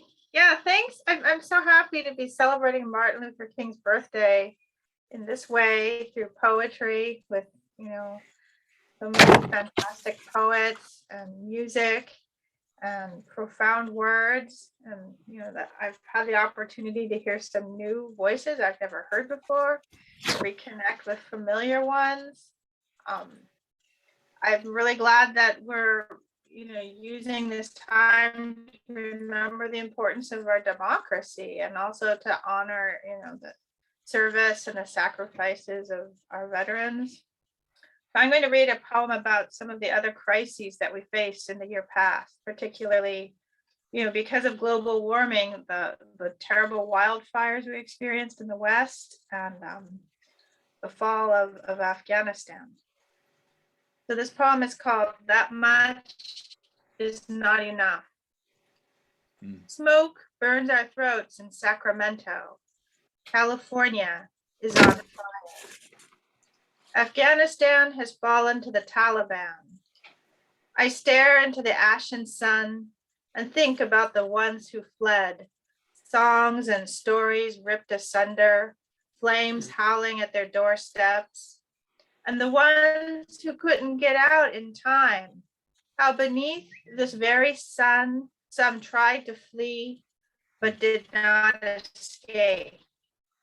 And the dreams of our generation annihilated before our eyes, and the dreamers in hiding, and the women sent home. I want to revel in the splendor of the Siskiyous, but everywhere is haze, shrouding the sugar pines and ponderosas. Mount Shasta erased completely, and the sun the color of pink lemonade. Near Ashland, we hike a quarter-mile across dusty red lake bed, overgrown with cocklebur. I want to camp beneath the shady oaks, but the campground's closed and the spigots shut off. I want to play guitar in my folding Paisley camp chair, but a suicide bomb in Kabul has ripped through the crowds at the airport gates. I want to swim and shiver and splash even here in this shrunken reservoir, but the mud is too thick, and the water stagnant, and the airlifts are ending, and the bathrooms are locked, and the treasury is bankrupt, and the paddle boats beached, and thousands have fled, but millions can't leave. A hot, dry wind rustles the golden grass of August. What awaits the women and girls of Afghanistan? Women have their own rights, the Andar district governor tries to reassure. But his words burn in my ears like the smoke in my lungs from the massive infernos engulfing our mountains. It has rained at the summit of Greenland's ice sheet for the first time in recorded history. Wells have run dry in central Texas. The UN highlights the urgency of climate change, a Louisiana senator tries to reassure. But we must avoid policies that rely on increased regulation. How much Islam gives rights to women, the Taliban tries to reassure. We will give them that much. That much. They'll give women that much. While our leaders avoid policies that rely on increased regulation, they will give us that much while the fires are raging. Thank you.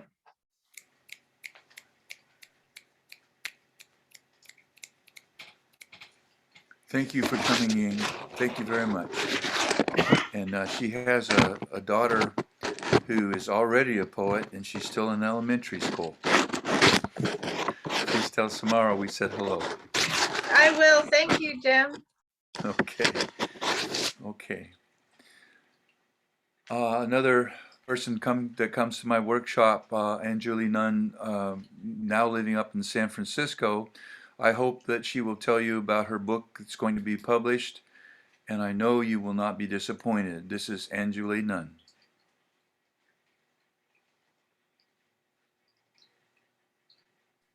She says she And you can't are- unmute herself. Yeah, can you You are- unmute her, Jim? Yeah, oh, can I unmute her?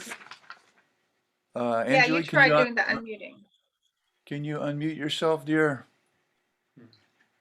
Let me see if Maybe I can do Alfred this. can unmute her. Wow. Hold on a second. Yeah, we can't hear you. I'm gonna ask to unmute. Anjali, we can't hear you. It's not responding. Alfred, can you help me out, please? Yeah, I'm trying. It's not working. Yeah, it's not working. And I'm not sure why. The only thing I can think of is for her to close, restart, and come back in and see if that solves it. Can you try that, Anjali? Restart your, yeah, there we go. Give her a couple of minutes. Let's let her back in. Okay.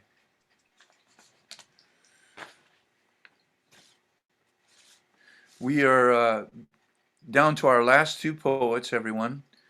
And we're going to close today with a different version of We Shall Overcome that is completely different than the first one. And can we all give Mr. Williams some love for helping us out so much today on the Zoom? Thank you, sir. Thank you. Okay, now we can hear you. No, we can't. It's just muted yourself again. Angela, you just muted yourself again.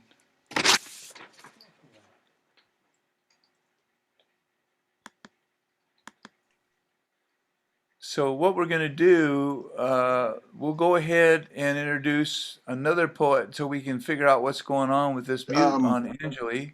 Did you just mute yourself, Anjali? You sound like you were, like we could hear you for a moment there. Can you unmute yourself?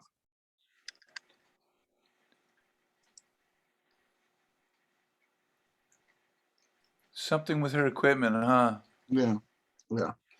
We don't know what's going on.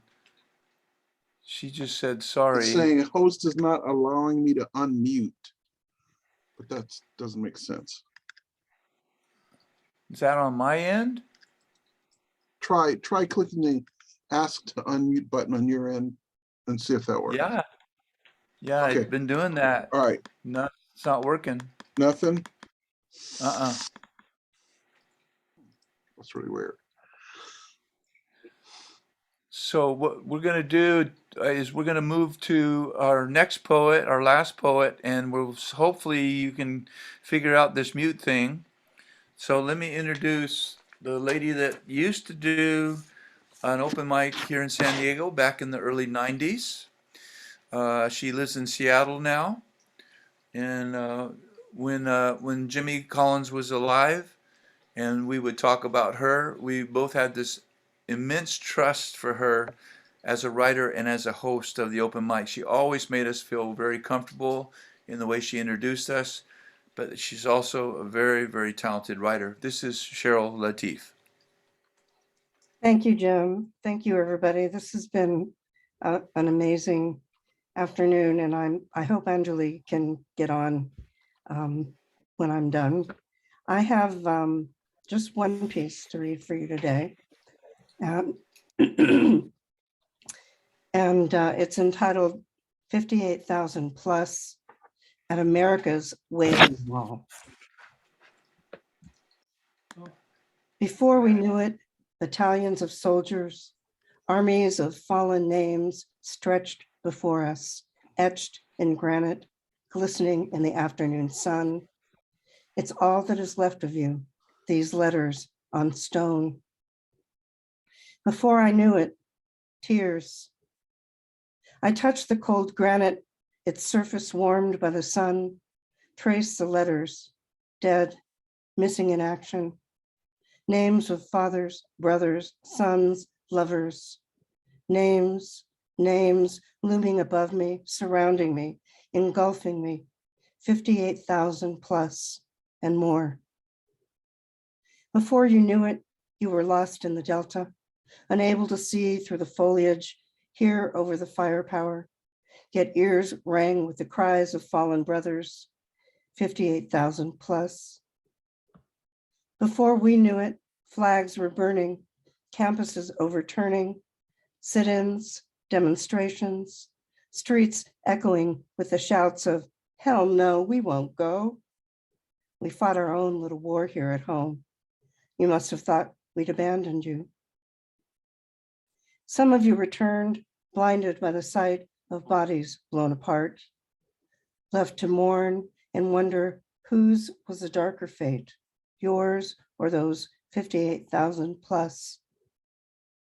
Some of you returned with limbs missing, core torn, left in a tiny country you'd never heard of before, a country you will never forget, nor those 58,000 plus who we touch now through these letters, tracing memory. Damn the wasted years, blood shed in vain. Damn a democracy so sure of right, the fight for God and country, the appetite for winning at all costs. Rising from a grassy park, spliced out of the earth, cold, hard, black stone rises, etched with names that stand despite rain, snow, sleet, and unforgiving heat. Rimmed with flowers, photos, candles, poems, prayers, a testament to the wounds of war, a chorus of futility and hope, a testament to 58,000 families and more. Thank you.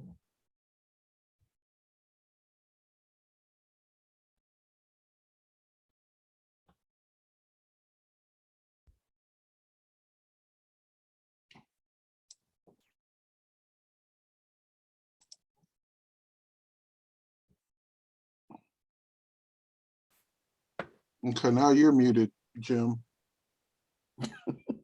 I know. Anjali, I think that you're off of mute now, aren't you? Is she frozen, Alfred? Looks like it. Can you So hear now- us? Now you're frozen. I think she has a bad connection. Yeah, I'm not sure what's going on. I guess I didn't know I was muted myself because I was talking to Michael for a second. But I said to Cheryl, I said, thank you for commuting so far from Seattle to come today. Always a pleasure. Yeah, I'm not sure what's going on She's with dropped Anjali's stuff. So what we're going to do is we're going to say, all of us veterans, we say thank you for coming. We'd like to end today with another version of We Shall Overcome. And I'm going to try and make that happen. And we have an expert genius with us who will make it happen if I blow it. You're funny.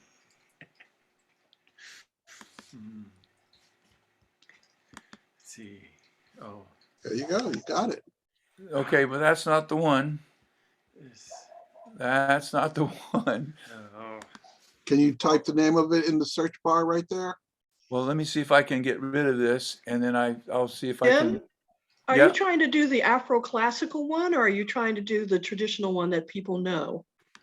I'm trying to do the one that was on the thing this morning from Alliance, and I've got it on my website here. Okay, there's two. This looks like the Afro classical one, but No, we already showed this one. yeah. And the only reason I know that is because the Martin Luther King Choir performed the Afro classical one about 25 years ago with the San Diego Symphony Orchestra. So I know there's two versions because I played the gospel one. Yeah, no, this is in the church. Oh no, it's not in the church. It's like a group thing, and I can't get rid of this, Alfred. Okay. I We can't can get do it. rid of it. Okay, so let's do this. Can you give me the name of the link and I can There it find is. it? What's that? Okay, the name of the link is We Shall Overcome dash. Also, I'm There she is. That was, Oh, I'm you here. fixed it. I'm so sorry for the I'm so sorry for the technical difficulties. Do you mind if I read my poem? We would love for you to read your poem. I'm glad you're Okay. unmuted. I'm so sorry about that. Okay. Take it away. This one, thank you so much. This one is called Bones. The insurrection was not a resurrection of any principles we know. The insurrection was not a peace march, not in the least. When you have men threatening their brothers with their own weapons, you have loss of principles, loss of sound mind. The insurrection was an affront to our democracy. Idiocy is paramount in this scenario. When you have civilians bearing rifles against men in uniform, what you get is suicide. Suicide of four men who stood by the principles of protecting their democracy. Suicide is not homicide. Suicide is pure rage turned in on oneself. The terror, the trauma, the rage, those officers must have felt to die by suicide. Suicide is not a choice, but it is a decision. It is a decision that leaves a permanent incision on those lives of the lives who care, who dared to care about the one they loved. The insurrection was not about principles. It was pure chaos, anger turned against rage, turned into caged fighters let loose onto the Capitol. Unleash your greatest fears and then see them carried out as looters stole not statues, but lives, left holes in the earth that will never be filled again. The insurrection should not be forgotten, not be whitewashed into history as if it didn't happen. Those were not fighters, they were cowards, kowtowing with guns, running amok in a war that shook the earth. Bones fill the cemeteries of destruction as we wait for a better day to come around. Thank you. Yes. Right. Did you just write that like in the last few days? Yeah, I wrote it a few days ago. That's It was amazing. worth waiting That's- for. Boy, that's the signature poem for what we're doing today. That's it. Thank you very much. Powerful. Yeah. Very much so. So now, with the help of Mr. Williams, I hope we can, that first song that you heard was so beautiful. This is a song that reminds us about unity. Same song, but you'll see how they put it together. And this was on the Alliance All People's Breakfast this morning. and I wanted you all to hear it again. So should I do a share screen now, Mr. Al? Yeah, let's give it a shot. Okay. All right, so I'm gonna see what happens now. So you're looking at your whiteboard. When you pull up your share screen, there's a number of different screens that you can choose from. See if you can't pick the one that has the page you're looking for when you go to share screen.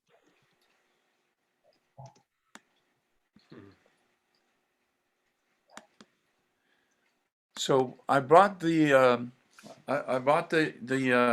Zoom page down, and I'm Okay. looking. The first song is below it. I'm hitting on the X to get rid of it, and nothing's happening. The X to get rid of it. Yeah, at the very top where it has the X, where you can just delete it, make it go away. And What are you trying to make go away? I'm trying to make that first song go away with the people in the blue, Okay. and nothing is happening. Let's do this. Why don't you, let me go to YouTube, right? Is it YouTube thing? Yes, YouTube. YouTube and find it. What is the song? We Shall Overcome? Yeah, and then it goes dash ARR period.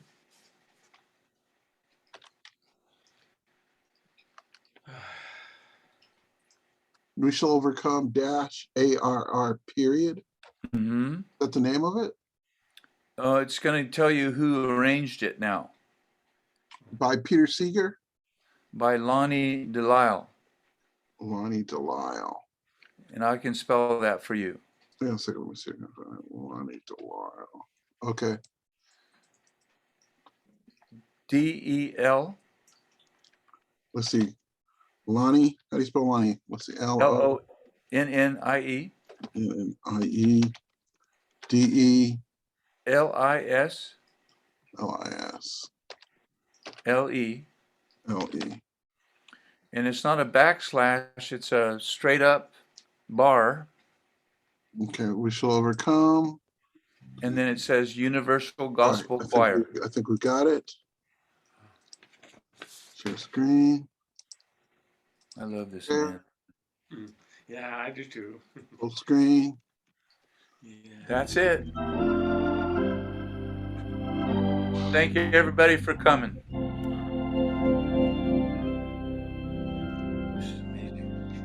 There's like We shall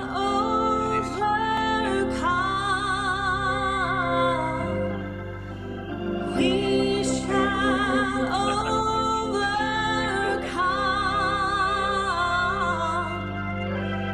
overcome. We shall overcome someday.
thank you for coming, everybody. Be safe. We will be continuing the fight. And thank you for being warriors. You're all warriors. And can we give Mr. Alfred Williams some love, please? Oh. Couldn't do it without him. I'd be calling the Crisis Intervention Center most of the show if it wasn't for Alfred Williams. Can I have a moment? Yeah. I'd like to thank all of you for your wonderful gift of words and wisdom.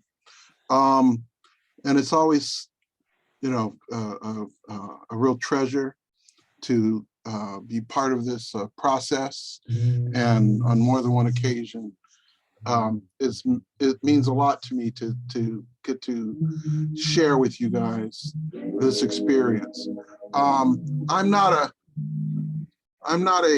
poet, but I am an artist, and I just want to spend a couple of minutes and show you what I've been working on and kind of give you an idea of how I'm inspired to work.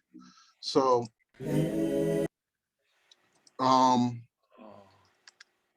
as an artist, the way I process things is through imagery. And when our last president had this incredible problem with truth, with telling the truth, and it was just so disturbing to me. And I started thinking about the people that were heroes that stood for something. And I did this series of illustrations on various characters from the past who inspired me, either as warriors or philosophers or artists or poets. And this is just a series of illustrations I did for these different people. And I've posted them to Facebook, and I've never shared them with anyone else until today. And I just wanted to share these with you guys real quick and kind of give you guys a little piece of what I do and who I am. So thank you very much. Thank you for that. Thank you. Okay. All right, I'm done. Thank you, Alfred. And everyone, please be safe, mask up, and we will see you down the path. Thank you very much for coming. Thank you all. So awesome. Thanks, Jim. Thanks, everybody. Thank you. Be safe. I love the end. It's so good. That made my heart happy. And I love Alfred, man. I really do. Yeah. He's a good